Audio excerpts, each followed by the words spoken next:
இன்றைய நவராத்திரி துதி.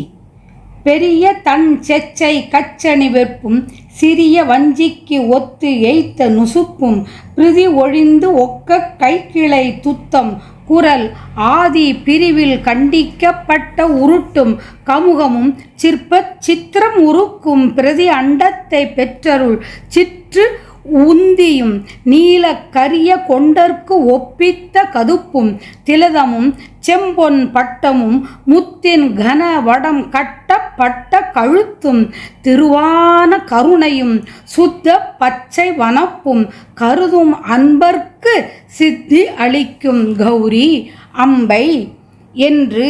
தேவியை துதித்து, அத்தகைய தேவியின் புத்திரரே,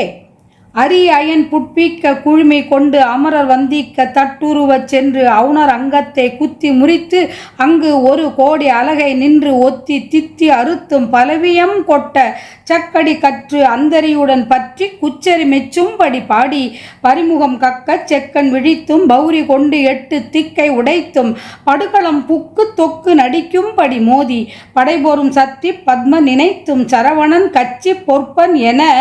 பின் பரவியும் சித்தத்துக்கு வர தொண்டு அடைவேனோ அம்பைக்கு புத்திர எவர்க்கும் பெருமாளே என்று முருகவேளை துதிக்கிறார். மிகவும் குளிர்ந்த குங்கும குழம்பு பூசப்பெற்று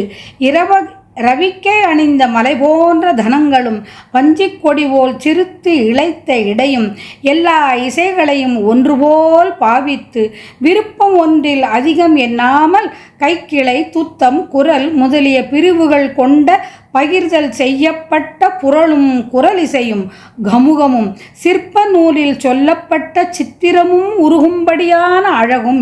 எல்லா அண்டங்களையும் பெற்று அருளிய சிறிய வயிறும் இருண்ட கரிய மேகத்துக்கு ஒப்பான கூந்தலும் நெற்றி பொட்டும் செம்பொன் பட்டமும் சிறந்த முத்துமாலை அணிந்த கழுத்தும் தெய்வத்தன்மை வாய்ந்த கருணையும் தூய பச்சை நிற அழகும் திருவடியை கருதும் அன்பர்க்கு வீடு பேறு வழங்கும் தன்மையும் கொண்ட பார்வதி தேவியே,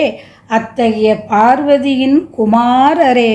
என்று போற்றி துதிக்கிறார் அன்னையும் அவள் தன் இள மதலையையும்.